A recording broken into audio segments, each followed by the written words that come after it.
Welcome back, everybody, for another deep dive. Today we're tackling tariffs. A topic that's, well, honestly, it feels like it's always in the headlines. Yeah. But it's one of those things that can feel really complex. Like you know it matters, Yeah. but you're not quite sure how it all works. Right. And especially, I think, with, the global economy being as interconnected as it is, it's really easy to see how a change in one place can really ripple out and affect everyone. Exactly. So our mission today is to break it all down. Yeah. Like what exactly is a tariff? How do they actually work? And maybe most importantly, who wins and who loses when these tariffs come into play? Yeah, I think that's the key question, right? Because a lot of times these things are presented as like, oh, this is going to be great for, X industry. But it's not always clear what the broader impact is. Right. It's not always a simple win-win. Sometimes it feels like a bit of a zero-sum game. Yeah. So to kick things off, let's start with the basics. For anyone who maybe needs a refresher, what exactly is a tariff? Yeah, so in the simplest terms, a tariff is basically a tax on goods that are crossing borders. Most often we're talking about import tariffs. So that's a tax on goods coming into a country. But you do occasionally see export tariffs as well, which is a tax on goods leaving a country, although that's a lot less common. And I think it's worth pointing out that the U.S. Constitution actually forbids export tariffs. So we really only focus on those import tariffs here. So it's basically like if I'm buying something, let's say I'm getting a fancy new TV, and that TV is made in, South Korea. Then when that TV comes into the U.S., it gets hit with this extra tax. Exactly. And the idea is that by adding that extra tax, it makes that imported TV more expensive and potentially makes a similar TV that's made in the U.S. more competitive. So it's like trying to level the playing field. Yeah, in a way. It's a Yeah. way for governments to protect their own industries from foreign competition. And that's where we get into this whole idea of protectionism, right? Which, honestly, when you say it out loud, it sounds a little bit like something out of, like, medieval times. Like building a wall around your economy. Yeah, kind of. It's this idea that you want to shield your domestic industries from being undercut by cheaper imports. Now, you mentioned that there are a couple of main reasons why governments use tariffs. Yeah. And one of them is to generate revenue. Right. So that's pretty straightforward. Yeah, the government's collecting that tax money. But the other reason is more about this protectionism thing, right? Exactly. And that seems to be the more common reason these days, especially with all the talk about trade wars and stuff. So if we're talking about protectionism, it sounds like tariffs are all about trying to pick winners and losers. Like, we're going to favor this industry and maybe put this other industry at a disadvantage. Yeah, there's definitely an element of that, and that's why it's important to understand the full impact of these tariffs, because it's not always clear who's really benefiting and who's really paying the price. Right. And I think it's easy to get caught up in the headlines and maybe just focus on the immediate impact. Like, okay, this tariff is going to make this product more expensive. But I think what we really need to dig into are those ripple effects. Like, how do these tariffs actually play out in this big, complex global economy? And how have they changed over time? Because tariffs have been around for centuries. They're not a new thing. That's a great point. Like, this isn't some newfangled idea. So to get a better sense of all this, let's take a little trip back in time and explore how tariffs have evolved over the years. All right, so let's go back to the very beginning, the founding of the United States. Back in 1789, tariffs were the primary source of funding for the U.S. government. Really? Wow, I had no idea. Yeah, over 40% of government revenue came from tariffs back then. That's wild. So basically, the government was relying on these taxes on imported goods to keep the lights on. That's exactly right. It's amazing how things have changed. Yeah, it's a completely different picture today. Like you mentioned earlier, tariffs now represent a tiny fraction of U.S. government revenue. Yeah, it's down to like 2% now. So they're not really about bringing in a ton of money anymore. Right. So what's the deal? Why are we still talking about tariffs if they're not a major source of income for developed countries like the U.S.? Well, it's interesting because while their role has diminished for developed countries, for many developing countries, tariffs are still a really important source of revenue. I mean, if you look at places like the Bahamas or Ethiopia, tariffs actually make up a significant chunk of their national budgets. So it's like this tool that serves different purposes, depending on the country's level of economic development. Yeah, exactly. But even in developed countries, Yeah. it feels like tariffs have been making a comeback in recent years. Right. Like we're hearing about them constantly in the news. Yeah. And a lot of that has to do with this resurgence of protectionism, like we talked about earlier. So are these new tariffs, are they more about protecting specific industries? Or are they still sometimes about trying to raise some extra cash for the government? I think it's mostly about protectionism these days, although, of course, the revenue is a nice bonus for the government. Right. But the main goal seems to be to use tariffs as a way to give domestic industries a leg up and to maybe address some of those trade imbalances. So it's almost like they're using tariffs as a temporary shield. Yeah, you could think of it that way. Like, okay, this industry is struggling. We're going to put up this tariff wall to give them some breathing room. Right. A good example of that is what happened back in 2018 when the U.S. imposed tariffs on, like, over 12,000 products. Whoa, 12,000. Yeah. I mean, that caused import tariffs to go from like 2.6% to a whopping 17%. That's a huge jump. It makes you wonder, like, who actually gets to decide on these things? Is it just like a free-for-all? Can anyone just decide to slap a tariff on something? Well, not exactly. I mean, in the U.S., it's Congress that has the ultimate authority to set tariffs. Okay, so there's at least some process in place. Right. But the president also has some power, Yeah. especially in certain situations, like if there's a national security concern Right. or an economic emergency. So it's not just a unilateral decision. There Right. are some checks and balances. Right. But okay, let's get down to brass tacks here. The million-dollar question. Yeah. Who actually pays for these tariffs? Well, it's the importer, the company that's bringing those goods into the country. They're the ones who pay the tariff directly to U.S. Customs. Okay, so the importer takes the initial hit. Yeah. But I have a feeling that the financial impact doesn't stop there. You are absolutely right. And to really understand the full impact, we need to start thinking about how these tariffs ripple through the economy. Okay, I'm ready to dive into the ripple effects. All right, so let's imagine this scenario. The U.S. decides to impose a tariff on imported coffee beans. Okay, I'm already feeling the pain in my wallet. My morning latte is getting more expensive. That's exactly right. Consumers, like you, would feel the impact at the coffee shop. Okay, but it's not just coffee drinkers. No, it goes beyond individuals. Businesses would also be affected. I mean, think about the coffee roasters, the cafes. They're all facing higher costs now. And I'm guessing they're not just going to eat those costs. They're probably going to pass at least some of them down to you, the consumer. So it's like this chain reaction. Yeah, exactly. Prices go up for everyone. Yeah. But does it end there? It gets even more complicated than that, because to really understand what happens next, we need to introduce this concept of large versus small economies. Okay, intrigue me. Large versus small economies. And how their size affects global prices. Okay, I'm all ears. So think of it like a seesaw. A large economy, like the U.S., is like a heavy person on one side of the seesaw. Their actions have a much bigger impact on the tilt of that seesaw. Okay, I'm picturing it. Whereas a small economy is like a lighter person on the other side. Their actions have less influence. So in the world of tariffs, size matters. Absolutely. Okay, so let's apply this to our coffee example. Okay. If we're talking about a large economy, like Vietnam, which is a major coffee exporter. Right, one of the biggest. Their actions could really affect the global price of coffee beans. Yeah, if Vietnam decides to raise or lower their prices, the whole world feels it. Okay, so they're like the heavy hitter on the seesaw. Right. But then you have a country like Russia, which is a large country, but maybe not such a big player in the coffee market. Exactly. So what they do with coffee prices, it's not going to have the same ripple effect as Vietnam. Right. Their impact is much smaller. Okay, I'm starting to see how this size difference could really change how a tariff plays out. So let's talk about what happens when a tariff is actually imposed.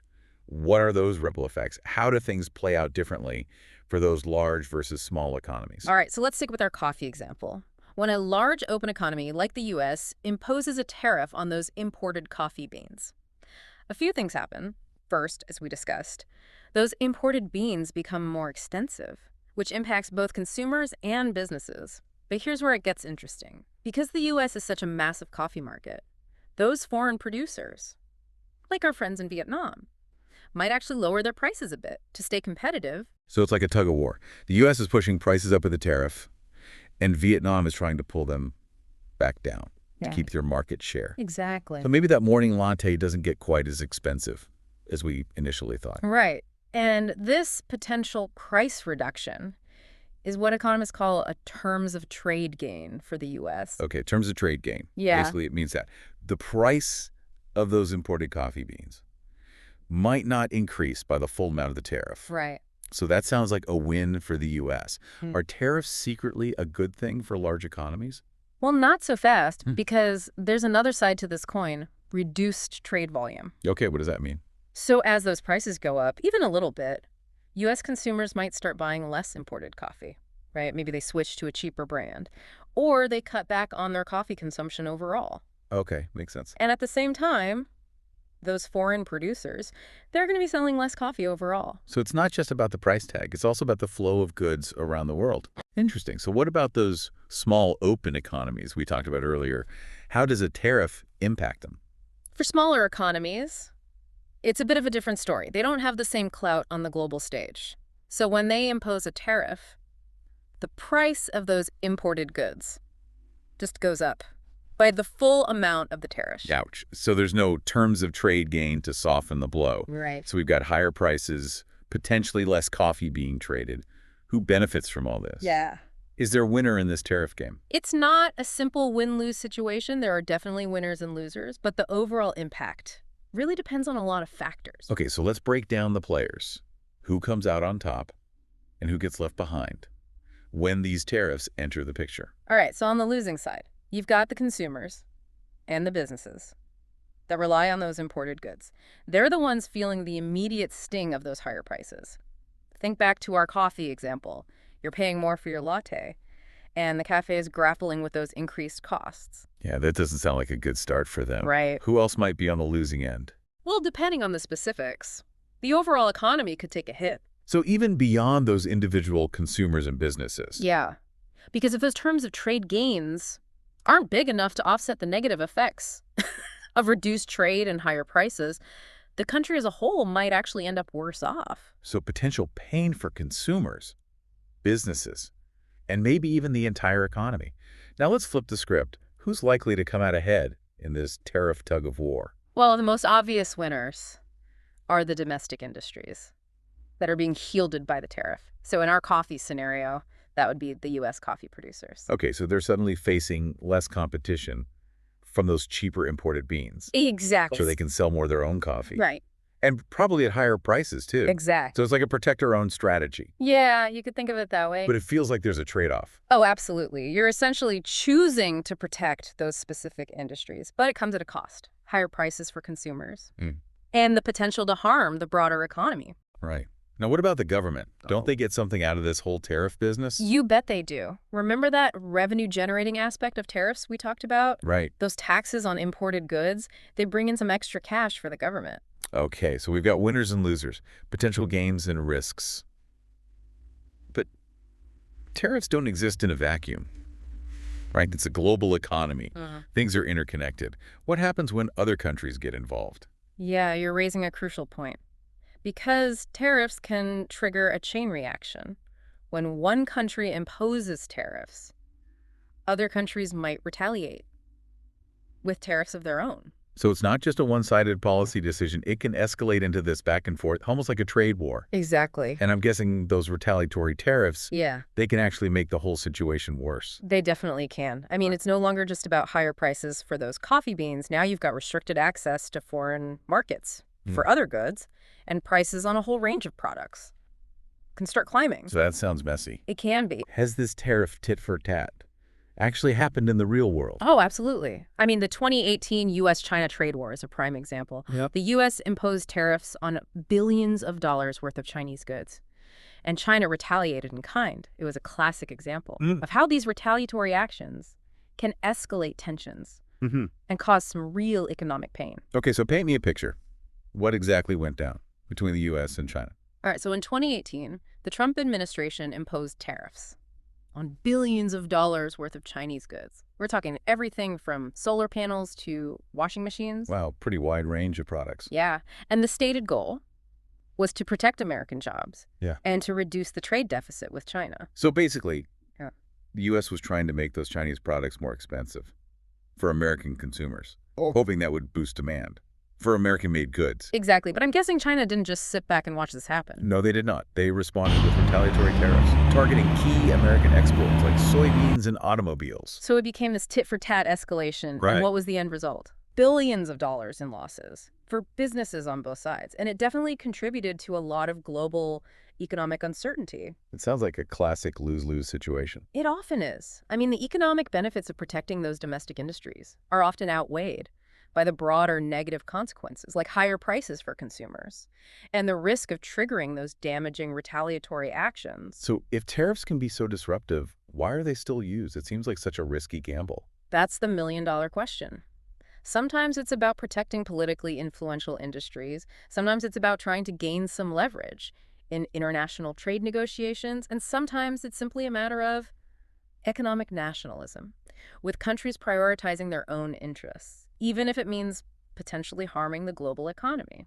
So it's a complex web of motivations Mhm. and potential consequences. Yeah, exactly. And to make it even more complex, I think we need to talk about how tariffs can impact a country's capacity for innovation. Well, that's a great point. Innovation is a key part of this whole equation. Because when we talk about protecting domestic industries, aren't we also sometimes potentially stifling innovation? That's definitely a risk. Like if those domestic companies are shielded from foreign rivals, do they really have as much incentive to invest in research and development? That's a good question. I mean, why rock the boat when you're already comfortable around? So it's almost like Yeah. this cozy blanket of protection that can make companies a little bit complacent. Yeah, I think that's a good analogy. But I'm guessing it's not always that simple. No, it's not. I mean, on the flip side, tariffs can sometimes actually spur innovation in specific sectors. How so? Well, if a country strategically uses tariffs to protect emerging industries Yeah. that had a lot of growth potential, it can give those industries the breathing room they need to develop and to become globally competitive. Interesting. So it's almost like a calculated gamble. Right. You're hoping that temporary protection Yeah. will actually lead to long-term innovation and growth. Exactly. But it sounds like a risky strategy. Yeah. It definitely is. It requires careful planning and execution. Because if those tariffs are implemented poorly, or if they're kept in place for too long, they can actually backfire and create this culture of dependency, which hinders overall economic progress. So it's a delicate balancing act. Yeah. Protect too much, and you stifle innovation. Protect too little, and you risk losing out to global competitors. That's the challenge that policymakers face. When they're considering tariffs, they need to weigh those potential short-term benefits against the potential long-term costs. And they need to be really mindful of those unintended consequences that can ripple through the economy. This has been an incredible deep dive into the world of tariffs. We've explored their history, their purpose, their impact on consumers, businesses, and even innovation. It's clear that they're a powerful tool with some pretty far-reaching consequences. It has been a fascinating exploration, and I hope our listeners have gained a deeper understanding of this often misunderstood policy tool. I know I have. And I think the biggest takeaway for me is that tariffs are about so much more than just protecting domestic industries or raising government revenue. They really shape global trade patterns. They influence innovation. And ultimately, they impact the lives of people all over the world. Absolutely. And I think as our world becomes increasingly interconnected, understanding these complexities is more crucial than ever. So the next time you see a headline about tariffs, or you feel that pinch of higher prices, just remember, there's a whole world of factors at play. It's a global story with winners and losers, risks and rewards. And it's a story that continues to unfold. And if this deep dive has piqued your interest, I encourage you to keep exploring. Delve into the history of trade wars, investigate the industries that are most affected by tariffs, or examine the ongoing debates about the role of trade in a globalized world. There's always more to learn, and the more informed we are, the better equipped we'll be to navigate the complexities of our global economy. Well said. That wraps up our deep dive into the world of tariffs. We hope you enjoyed the journey and came away with some new insights. Until next time, stay curious, stay informed, and keep exploring that fascinating world around us. Thanks for listening.